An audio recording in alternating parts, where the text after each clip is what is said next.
당황스럽잖아요.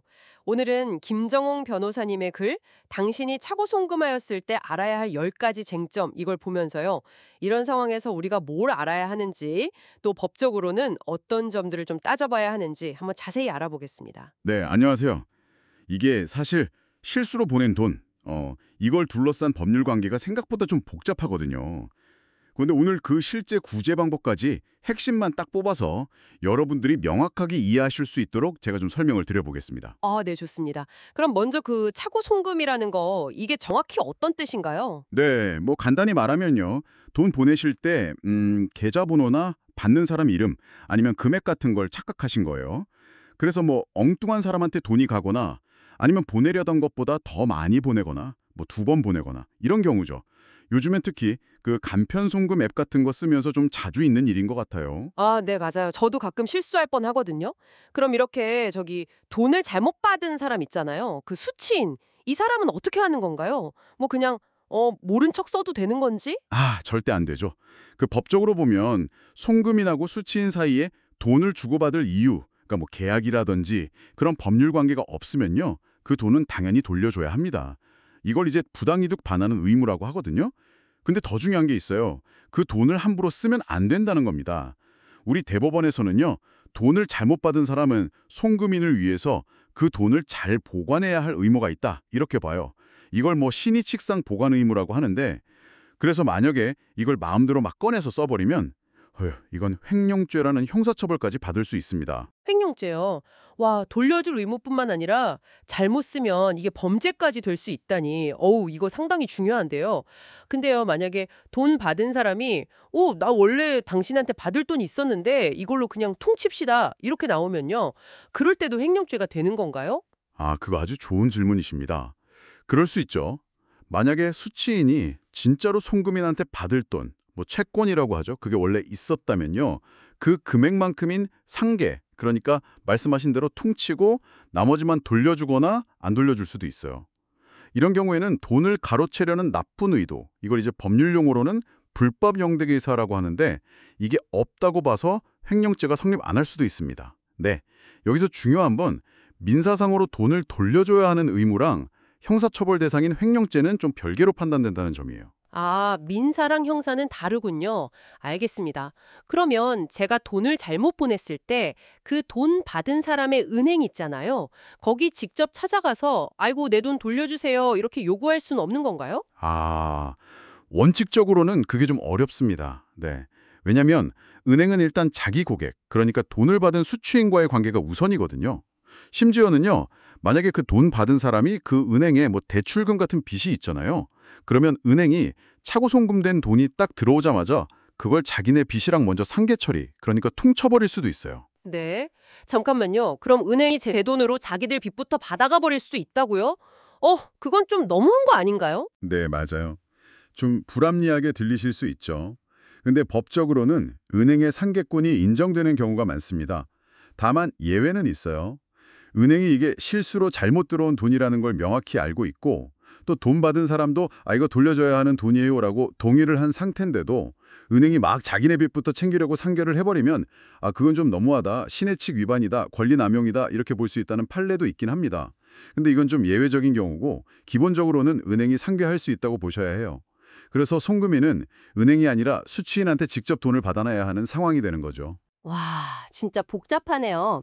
그럼 뭐 개인이 혼자서 이거 해결하기 너무 어려울 것 같은데 어디 도움받을 만한 데는 없나요? 다행히 있습니다. 네. 바로 예금보험공사, 줄여서 예보라고 하죠. 여기에 차고 송금 반환 지원 제도라는 게 있어요.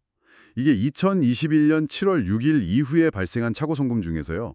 금액이 5만 원 이상 1,000만 원 이하인 경우 그리고 실수로 보낸 날로부터 1년 안에 신청하면 예보가 대신 그 돈을 찾아주는 절차를 진행해 줍니다. 오, 그런 제도가 있군요. 네. 물론 뭐 우편료나 법원 비용, 인건비 같은 실제 들어간 비용은 좀 빼고 돌려받게 되지만 혼자서 막 소송하고 이러기 어려울 때 아주 유용한 방법이죠. 네, 이건 꼭 기억해둬야겠네요. 근데 혹시 이것 말고 더 특별한 경우, 뭐 예를 들면 보이스피싱 같은 건 어떻게 되나요? 이것도 차고 송금이랑 비슷한가요? 또 중요합니다. 만약에 보이스피싱 사기를 당해서 사기범이 알려준 계좌, 뭐 대포 통장이겠죠. 거기로 돈을 보내셨다면요. 그 돈은 법적으로 여전히 피해자분 소유로 봅니다.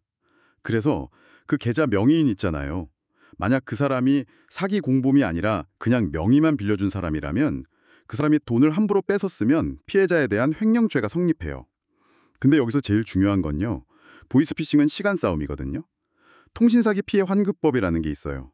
이걸 근거로 최대한 빨리 은행에 지급정지를 신청하는 게 가장 중요합니다. 그게 피해를 줄이는 가장 빠른 길이에요. 아, 지급정지 신청.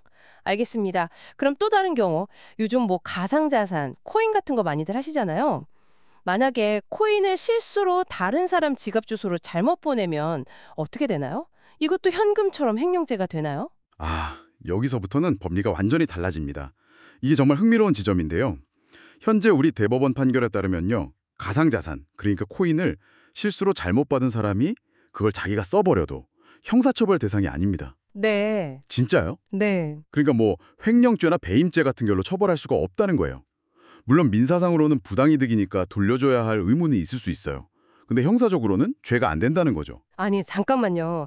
현금은 몇만 원만 잘못 써도 횡령죄가 될 수 있다면서요. 근데 코인은 뭐 몇억 원어치로 잘못 받아도 써버리면 죄가 안 된다고요? 이게 왜 이렇게 다른 건가요? 네, 그게 좀 이상하게 들리실 수 있죠. 법원의 판단 이유는요. 가상자산이라는 게 우리가 쓰는 법정화폐랑 성격이 좀 다르고 아직 관련법이나 제도가 제대로 갖춰져 있지 않다는 거예요. 그리고 뭐 익명성 같은 특징도 있고 하니까 기존에 있던 형법상 횡령죄 규정을 그대로 여기다 적용하는 건 좀 무리가 있다. 뭐 죄형법정주의 원칙에도 어긋날 수 있다. 이렇게 본 겁니다. 그러니까 이제 법정화폐를 기준으로 만들어진 현재 법체계가 이 새로운 기술 발전을 아직 다 따라가지 못하고 있는 거죠. 와, 이건 진짜 좀 충격적인데요. 그럼 정리를 한번 해보면 우리가 실수로 잘못 보낸 현금은 원칙적으로 돌려받을 수 있고 받은 사람이 함부로 쓰면 횡령죄가 될 수 있다. 하지만 뭐 은행이 중간에 상계해서 가져갈 수도 있고 정 안 되면 예금보험공사 도움을 받을 수도 있다. 뭐 이런 거고요. 근데 똑같은 실수를 가상자산, 즉 코인으로 하면 돌려받기는 어려울 수 있고 받은 사람이 써버려도 형사처벌은 안 된다는 거네요. 와. 네, 정확히 정리하셨습니다. 핵심은 현금 차고송금의 경우엔 수취인의 반환 의무랑 횡령죄 가능성이 있다는 거고요. 하지만 말씀하신 것처럼 은행의 상계 문제나 또 특히 가상자산의 경우는 아예 법리가 다르다는 이런 변수들이 많다는 점을 꼭 아셔야 합니다. 그러니까 돈을 돌려받는 과정이 생각보다 간단하지 않을 수 있다는 거죠. 네, 그러네요. 마지막으로 이 자료에서 던지는 질문이 참 의미심장한 것 같습니다. 지금 말씀하신 현금 차고 송금이랑 가상자산 차고 이체 사이에 처벌의 불균형 문제가 있다는 거잖아요. 소액 현금을 잘못 써도 범죄가 될 수 있는데 뭐 몇십억짜리 코인을 잘못 받아서 써버려도 형사처벌 규정이 없는 이 현실. 대법원에서도 이런 문제를 지적하면서 가칭, 이체자산 횡령죄 같은 새로운 법을 만들어야 하는 거 아니냐 이런 의견까지 냈다고 하더라고요. 이렇게 빠르게 변화하는 금융 환경 속에서 과연 지금의 법이 충분히 공정하고 명확한 기준을 제시하고 있는지 여러분은 어떻게 생각하시나요?